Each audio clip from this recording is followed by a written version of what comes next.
28 আগস্টে তৃণমূল ছাত্র পরিষদের যে কর্মসূচি, সেই কর্মসূচির প্রস্তুতি সভায় মঞ্চে উপবিষ্ট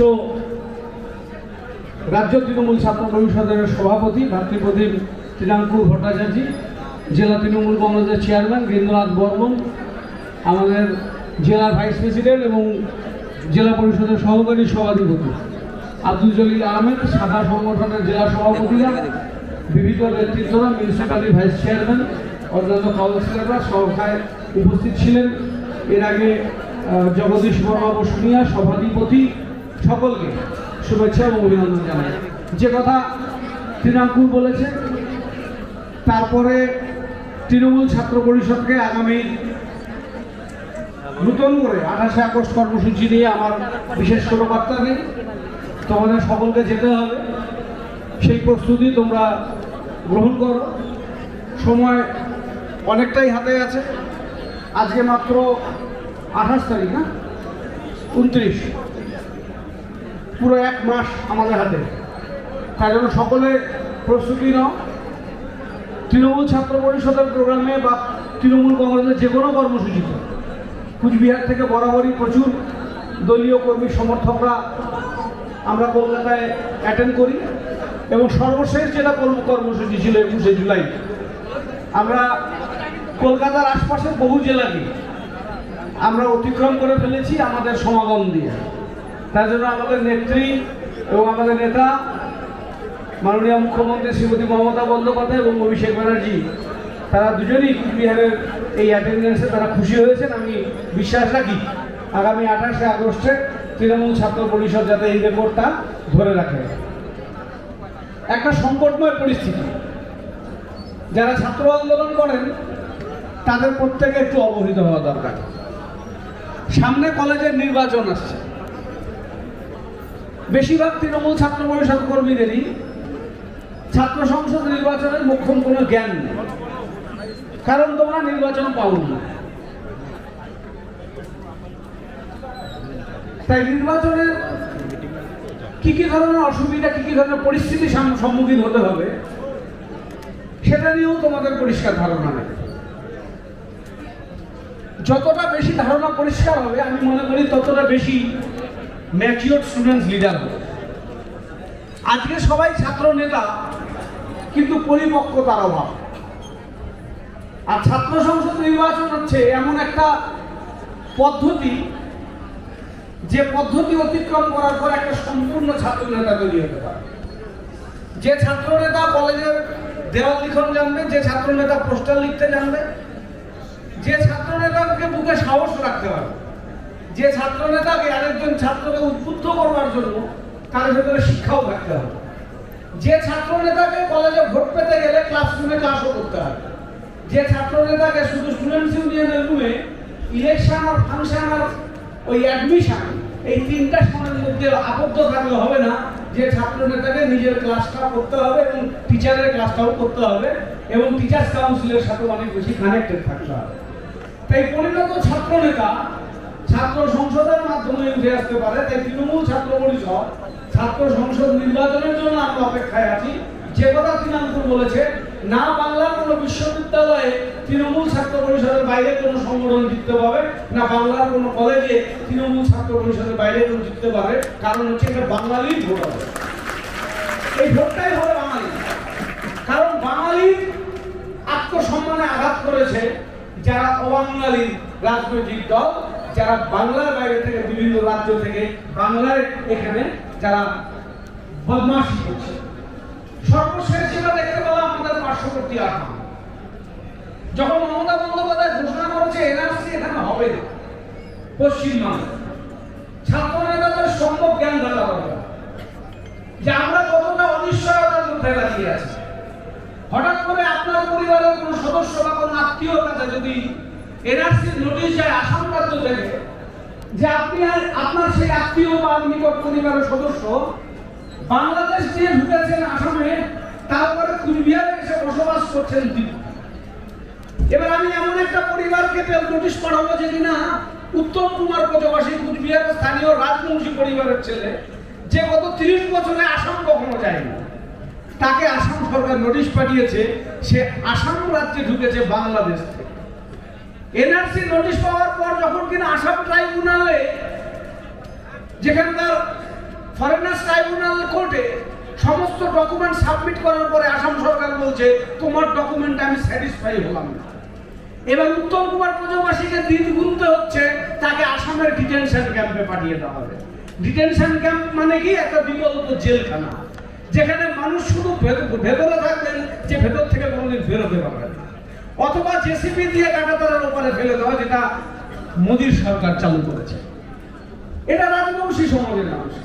এতদিন আমরা ভাবতাম শুধু যে মুসলিম সম্প্রদায়ের মানুষকেই বিজেপি ঘৃণা করে, আর বিজেপি মুসলিম বিরোধী বলেই আমরা একরাশ স্লোগান গর্জে উঠতাম। কিন্তু বিজেপি শুধুমাত্র মুসলিম বিরোধী না, যে বিজেপি বলছে হিন্দু খাতরে মে, এই স্লোগানটা আজকের থেকে 14 বছর আগে শোনা যেত। নরেন্দ্র মোদী 2014 সালের ক্ষমতায় আসার পর থেকে আমরা শুনছি হিন্দু খাতরে মে। আগে যতদিন অবিজেপির সরকার ছিল, যেদিন ধর্মনিরপেক্ষ কোনো দলের সরকার ছিল, সেদিন এই স্লোগানগুলো আমাদের শুনতে হয়নি, হিন্দু খাতরে মে। যেদিন বিজেপি ক্ষমতায় এলো, সেদিন আমরা শুনতে পারলাম যে 80% মানুষ যে হিন্দু মানুষ, তারা নাকি সংকটে আছে।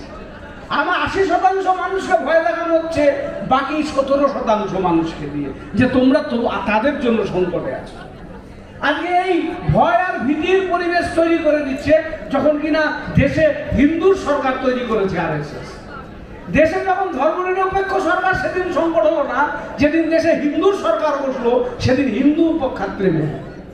আজকে এই পরিস্থিতিকে আরো বেশি প্যানিক করে দেওয়ার জন্য, যখন কুচবিহার জেলাতে দেখা গেল গত লোকসভা নির্বাচনে শুধু মুসলিম না রয়, কিছু রাজবংশী মানুষও তৃণমূল কংগ্রেসকে ভোট দিল, আর কিছু রিফিউজি মানুষ যারা ওপার বাংলা থেকে এসছেন, তারাও কিছু তৃণমূলকে ভোট দিল। এদের লক্ষ্যটা কি ছিল? এদের লক্ষ্যটা ছিল মুসলিম ভোটটাকে একটা জায়গায় কনসোলেটেড হোক, আর বাকি ভোটটা, হিন্দু ভোটটা যদি বিজেপিতে আসে, তাহলে বিজেপির জয় নিশ্চিত হবে। তাই এবারে রাজবংশী সমাজের মানুষকে আক্রমণ করা হলো এবং রিফিউজি পরিবারকে আক্রমণ করা হলো।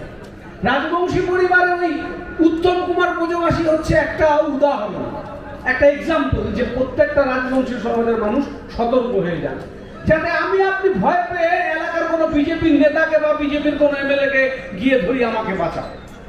আমার যাতে এনআরসি নোটিশ না আসে, আসাম সরকার যাতে আমাকে এখান থেকে তুলে নিয়ে না যায়, তার জন্য একটা উত্তম কুমার ব্রজবাসী। আর যারা রিফিউজি মানুষ, একদিন বিজেপি আপনাদের ঘরে গিয়ে বলেছিল, এই দেশ থেকে তারা খেয়ে আইসো, এই দেশ থেকেও যেমন লাগবো, মুসলমানের ভয়। এই দেশ থেকে তারা খেয়ে আইসেন, এই দেশ থেকেও তারা খেয়ে যেমন লাগবো, সতর্ক হন। কথা সেদিন শুনেন নাই, তৃণমূলে ভোট দিয়েছিলেন, জগদীশ বসু আরো জিতাইছিলেন। তাই আপনার বাড়িতে একটা নোটিশ পাঠাইলাম, সেই নোটিশটা পাঠাইলাম কার বাড়ি? নিশিকান্ত দাস, যার ওপার বাংলা থেকে আসা রিফিউজি পরিবার, নিশিকান্ত দাসকে পাঠানো হতো। নিশিকান্ত দাস কি করেন? গোটা গ্রামে এবারই ওবারই ঘুরে কিছু ডিম কুড়িয়ে নিয়ে এসে, সেই ডিম 4 টাকা 5 টাকায় কিনে এনে হাটে বাজারে 10 টাকায় বিক্রি করে, এই হচ্ছে তার জীবন জীবিকা। আজ থেকে 26 বছর আগে একবার আসামে গিয়েছিল নিশিকান্ত দাস, যাকে কিনা আসাম পুলিশ ধরে বলেছিল তুই বাংলায় কথা বলিস, তুই নিশ্চয়ই বাংলাদেশী। আর সেদিন সমস্ত ডকুমেন্ট সাবমিট করার পরে আসাম সরকার বলেছিল, নিশিকান্ত দাস তুমি বাঙালি, তুমি পশ্চিম বাংলার নাগরিক, যাও তুমি কাজ করো, কোনো অসুবিধা নাই। আরো 6 মাস নিশিকান্ত দাস বাংলাদেশে আমাদের আসামে কাজ করবার পর 26 বছর আগে শেষবারের মতন ফিরে এসছে বাংলায়। 26 বছর পর সেখানকার হেমন্ত বিশ্ব শর্মার সরকার, আজকের বিজেপির মুখ্যমন্ত্রী, নোটিশ পাঠিয়ে নিশিকান্ত দাসকে বলল, তুমি বাংলাদেশ থেকে অনুপ্রবেশ করে আসামে ঢুকেছিলে, এবার তোমাকে এনআরসি করে ডিটেনশন ক্যাম্পে পাঠানো হবে। রিফিউজি পরিবারকে ভয় দেখানো হচ্ছে, যদি বিজেপির পাশে না থাকো তাহলে তোমাকেও কিন্তু ডিটেনশন ক্যাম্পে যেতে হবে, অনুপ্রবেশকারী হিসেবে তোমাকে ওপারে কাঁটাতারের ওপারে পাঠিয়ে দেওয়া হবে। এই যে জীবনের একটা অনিশ্চয়তা তৈরি হলো, কি হিন্দু কি মুসলমান, কি রাজবংশী কি নমশূদ্র, সকলে প্যানিকে থাকে। আর সকলে প্যানিকে থেকে ভোট দাও বিজেপি।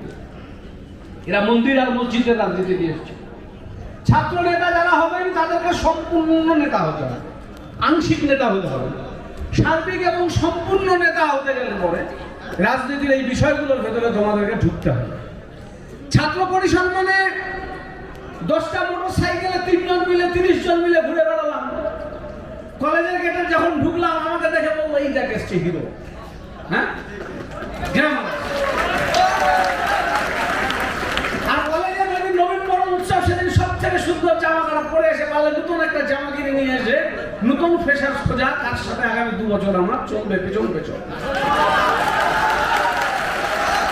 তার নাম তৃণমূল ছাত্র পরিষদ হতে পারে।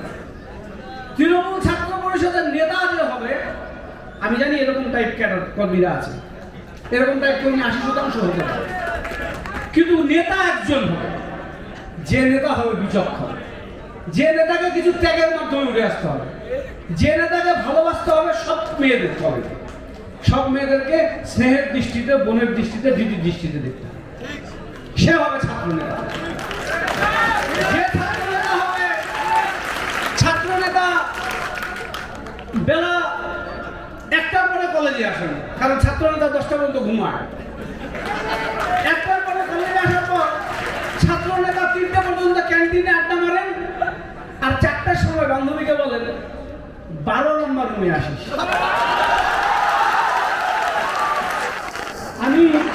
আমি মাথাভাঙ্গা কলেজের দিকে আঙ্গুল তুললাম, আমি জানি না মাথাভাঙ্গা কলেজের যারা ছাত্র নেতা আছেন আপনারা সতর্ক হবেন। আপনাদের দিকে পাখির চোখের মতন, চিলের চোখের মতন তৃণমূল ছাত্র পরিষদ, তৃণমূল কংগ্রেস তাকিয়ে আছে। সাবধান, খুব বিপদ। আপনি যত বড় নেতাকে ধরে থাকুন, আপনি যত বড় এলাকার নেতাকে ধরে থাকুন, আপনার পেছনে যত বড় মাস্তান নেতা থাক, পার্টির সিম্বল পেছনে না থাকলে ফানুসের মতো উড়ে যেতে দেখলাম বহু নেতা। আমি আপনাদের কাছে অনুরোধ করব, কুচবিহারের মানুষ আমাদের কাছে সম্মান দিয়েছে গত লোকসভা নির্বাচনে। একদম বহরমপুরে ইউসুফ পাঠান বিজেপির বলগুলোতে ছক্কা মেরে গ্যালারির বাইরে বের করেছিল। তারপরে কিন্তু বহরমপুরের পরে দক্ষিণ মালদা, উত্তর মালদা আমরা হেরেছি। তারপরে কিন্তু রায়গঞ্জ আসন হেরেছি, তারপরে কিন্তু দার্জিলিং হেরেছি, তারপরে কিন্তু রায়গঞ্জে হেরেছি, তারপরে কিন্তু আলিপুরদুয়ার হেরেছি, তারপরে কুচবিহারের মানুষ, কুচবিহারের প্রত্যেকটা ভোটার ইউসুফ পাঠানের মতন বল বাউন্ডারি বাইরে বের করেছে, তবে আমরা কুচবিহার লোকসভা জিতেছি। কুচবিহার লোকসভার মানুষকে সম্মান জানাতে গেলে ছাত্র নেতাদেরকে আরো বেশি পরিণত হতে হবে। আমি জানি অনেক পরিণত ছাত্র নেতা আছেন, আমি জানি অনেক আদর্শবান ছাত্র নেতা আছেন যারা আগামী দিনে নেতা হতে চান। আমি সত্যিই বলছি, যে কথা শুরুতে বলছিল কোন বক্তা, আমি শুনছিলাম, সত্যি কথাই।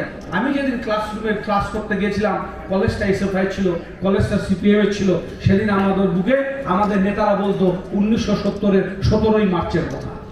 যেদিন ছাত্র পরিষদ করলাম সেদিন এসে জানলাম 1970 কি আর 17ই মার্চ কি। যেদিন জানলাম বর্ধমানের সাই পরিবারে প্রণব সাই আর মলয় সাই দুটো ভাই কংগ্রেস করত, সেদিন অবিভক্ত তৃণমূল কংগ্রেস, সেদিন অবিভক্ত কংগ্রেস। বর্ধমানের সাই পরিবারের সাই বাড়ির ছেলে, তাদেরকে সিপিএম সকাল 7:30টার সময় গোটা বাড়িটা ঘিরে ধরেছিল। তাদের বোনের ঘরে একটা ছেলে হয়েছিল, তার মাস সেদিন 1 মাস বয়স। ষষ্ঠী হয় না অসুস্থ আরানোর জন্য, সেই 6ষষ্ঠী ছিল। 6ষষ্ঠীর দিন সিপিএম গোটা বাড়িটাকে ঘিরে নিল লাল ঝান্ডা দিয়ে। সিপিএম কি ছিল জানো? সিপিএম তো তোমরা দেখলেন, আমরা বিজেপির গল্পটা শুনলাম। এই বিজেপি এখন লাল থেকে বাম, বাম থেকে লাল হয়েছে, লাল থেকে বাম হয়েছে, লাল থেকে রাম হয়েছে। এরা কারা? পাড়াতে যদি একটা কুকুরকে মারতে হয়, আমরা যদি একটা কুকুর পাগল হয়েছে পিটিয়ে মেরে ফেলি, তুমি চলে যাও। আচ্ছা,